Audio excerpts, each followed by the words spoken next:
আসসালামু আলাইকুম সম্মানিত ভিউয়ার্স, আশা করি সবাই ভালো আছেন। আপনাদের জন্য আজকে নিয়ে এসেছি একটি নতুন ভিডিওটি হচ্ছে নিউ হল্যান্ড ট্রাক্টরের ক্লাস প্লেট খোলার।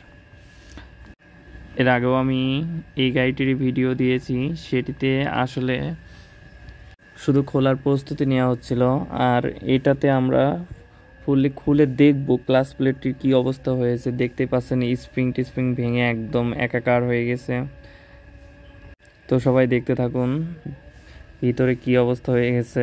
মনে হয় অনেকটাই খারাপ অবস্থা, কারণ স্প্রিংগুলো ভেঙে বাইরে বের হয়ে এসেছে। তো যাই হোক, সবাই অল্প যখন সমস্যা দেখাবে সেই সমস্যাতেই খুলে ঠিকঠাক করে নেওয়াই উচিত, তাহলে এতটা খারাপ পজিশনে যেতে হবে না আশা করি।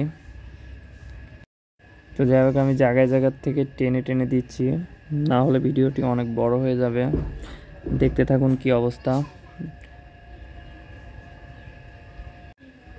গাড়িটি মাঠে পড়েছিল এমনভাবে যে এক হাত নিজের শক্তিতে আগানোর পজিশন ছিল না, অন্য একটা গাড়ি দিয়ে বেঁধে একে তুলে নিয়ে আসা হয়েছে। গ্লাস প্লেটের পাখাগুলো ভেঙে গেছে, দেখতে পাচ্ছেন।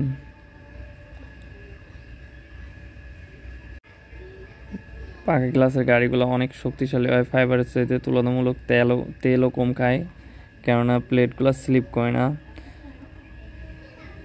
না ভাঙলে হয়তো বা এভাবে উঠে আসতো।